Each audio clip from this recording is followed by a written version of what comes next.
Well, hello there. How are you doing today? Let's just fix this. Focus for a second. Hope I'm in focus. Welcome to this video. Grab yourself a beverage. I don't care if it's hot or cold. It depends where you are in the world. Mine is currently a lukewarm hot chocolate because I made it a while ago.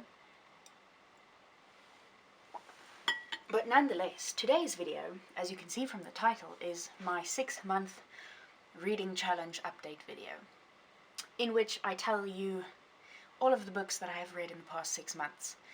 If you don't know, at the beginning of the year, I set myself a challenge to read 52 books this year, which means I'm supposed to read a book a week. I can tell you that that has not happened. I have not read a book a week. But I have read quite a few books, so I thought I'd share those with you. We're going to go through all of the books I've read so far this year in reverse chronological order. Is that the right thing? Meaning I'll tell you the books that I read most recently last. So we're going from oldest to newest in terms of when I read them, if that makes any sense at all. Anyway, so let's get into this, and I hope you enjoy. So the first book I read this year, or not read, finished, the first book I finished this year is Blink by Malcolm Gladwell. This book is basically about following your intuition. It was really interesting. There were some insights in this book. I really enjoyed it. How much did I have my Goodreads open here next to me. If anyone cared, I have a Goodreads. I will link it down below. I rated this a 4 out of 5 star. So that's pretty good. Then the next book I read and finished this year is Great Goddesses by Nikita Gill, which is a collection of poetry. If you don't know who Nikita Gill is, she's a poet. Oh, Blink is a non-fiction book, if you didn't gather that from what I described. Anyway, this book was also very good. I am a big fan of Greek mythology, and this book is pretty much poems about Greek mythology, so it's right up my alley. It's both poetry and Greek mythology, so I really enjoyed this book. There are several poems that I underlined, and hold on, like this one. This one is one of my favorites. It's Circe, on page 31, if anyone cared, but a lot of it is underlined. I gave this a 4 out of 5 stars as well, and I like it. I will be purchasing her other poetry books as well. The next book I read, I can't show you because I don't have it. I borrowed it from somebody, but I can put a picture up on screen. I read The Labyrinth of Spirits by Carlos Ruiz Zafón. And let me tell you, that's the book that put me behind on my reading challenge, because that book took me so long to read, not because it was bad. I actually really enjoyed it. But it's 800 and something pages long, so it's quite a big book, which took me a while to read. But I did read it, and I did love it. And I was scared that this was going to happen, but I have decided that I need to read all of his other books as well. I have one of his sort of young adult teen fiction books that was given to me when I was, I don't know, 12-ish, and I loved this book. But he has several other books that he wrote as well, which now I have decided that I need to read as well. I gave The Labyrinth of Spirits a 5 out of 5 star rating. Then you must know how much I enjoyed it. It did take me a little while to get into it, because I think I was just sort of shocked by how big of a book it is. But once I did get into the story is amazing. The story is so intriguing, intriguing, and it grips you, and it has many twists and turns that you would never see coming. And it's great. The next book I also can't show you because I also don't own it. I also borrowed it from somebody else. It is The Archer by Paulo... I never know how to say his surname. Coelho? I hope that's how you pronounce his surname. He wrote I think his most famous book is one I have here, The Alchemist. I haven't read this one yet, but I will. The Archer is... basically...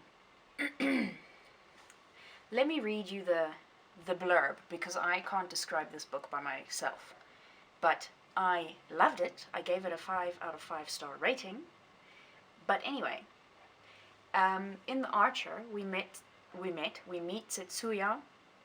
Tetsuya, a man once famous for his prodigious gift with a bow and arrow, but who has since retired from public life, and a boy who comes searching for him.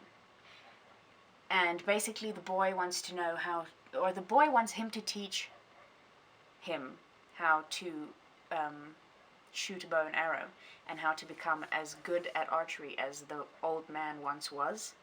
But in between, this old man is not really teaching him how to shoot, or he does obviously teach him how to shoot a bow, or use a bow and arrow, but in between all of this, he's actually teaching him many life lessons, and I really enjoyed this book. There are... oh no, I won't have them anymore. Damn it. I took a lot of photos of a lot of pages, but then my phone broke, and now those pictures are gone. But nonetheless, it was a great book, and I'm going to buy my own copy anyway, so then I'll just have the book and I won't have to have the photos. The next book I read is a book that is not very common for people to know of, because it's a self-published book by a photographer who I follow on Instagram, and he made a photography and poetry book which is called Alone Together, and it's mostly just photography, but he does write poetry as well, and it's very nice. It's very good poetry. But yes, I loved looking at the pictures. I want to show you my favorite picture, if I could find it for the life of me. That would be wonderful. But anyway,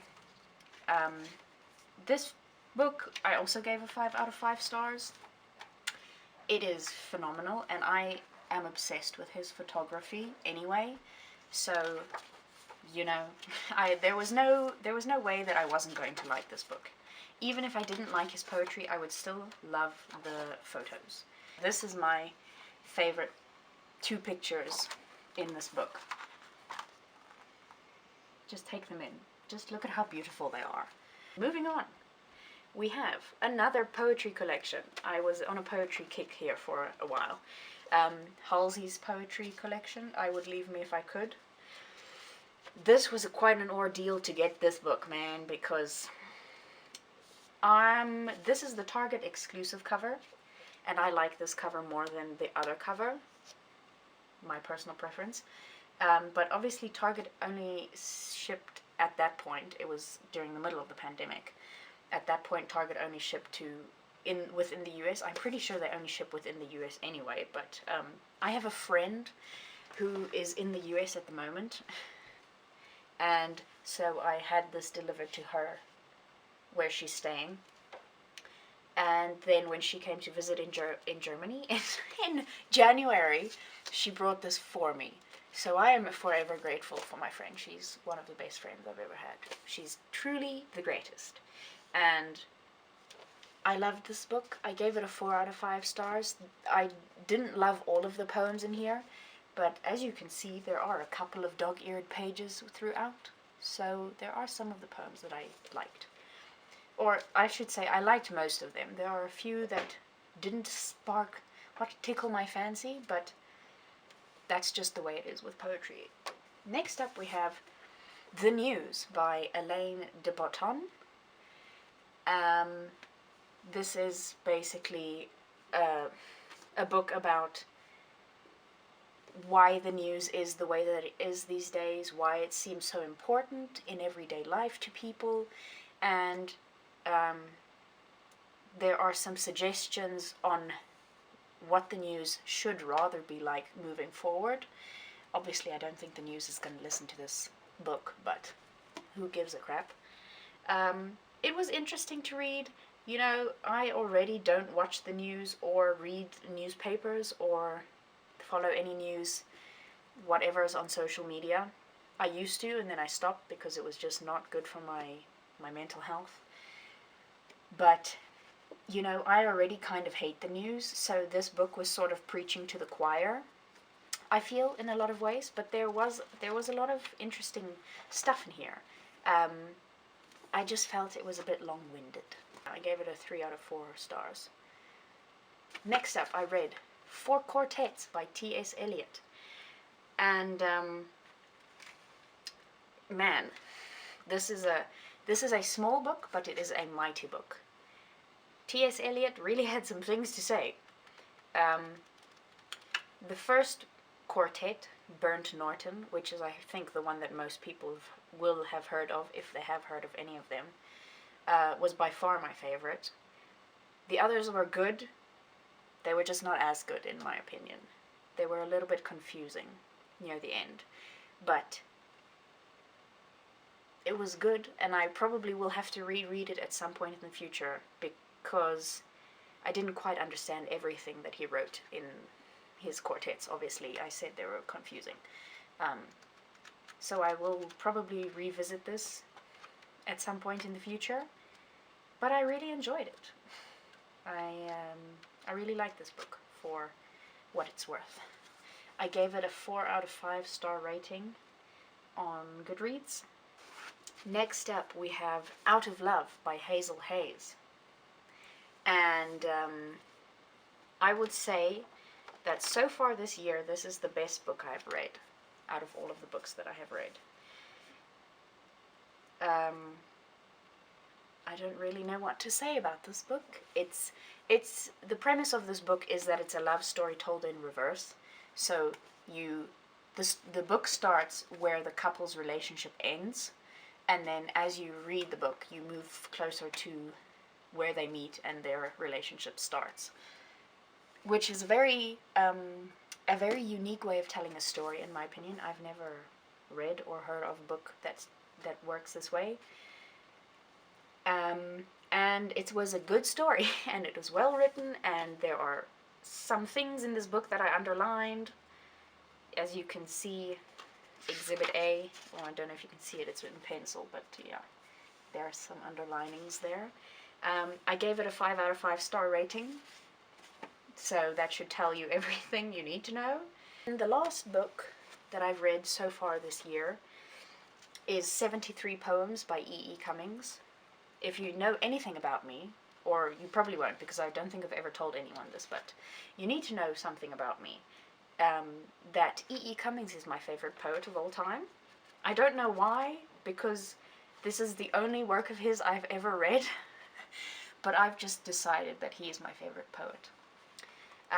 As you can see, I don't know if you can actually see, there are several dog-eared pages on the top and bottom, because sometimes I wanted to dog-ear the page on both sides. So, many dog-eared pages. His poetry, I will not lie to you, it's not for the faint of heart. It is quite confusing at times, and sometimes you just need to read it 10 times before you actually understand what he's trying to say. But it is so beautiful. And now, I'm currently reading Big Magic by Elizabeth Gilbert. I haven't read much of it yet, but I wanted to include it in this video because today's the 25th of June, and technically my 6-month update will only be valid at the 30th of June, because that will be halfway through the year. So I still have a few days to read this book, which I think I will finish this book by the end of the month.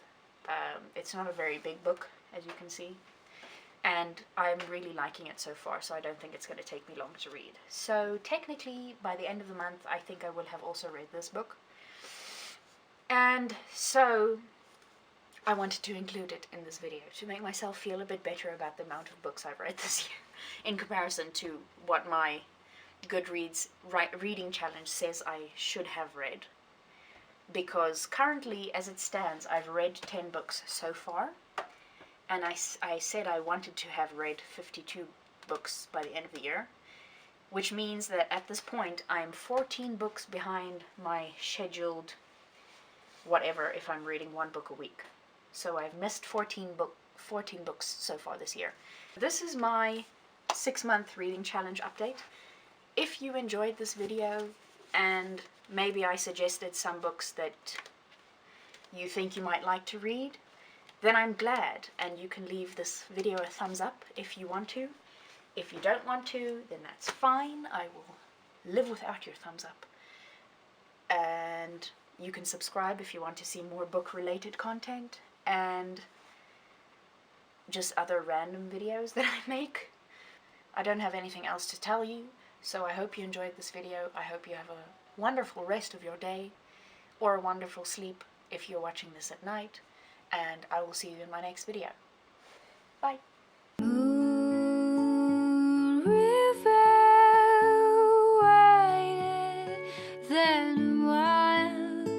I'm crossing you in style someday.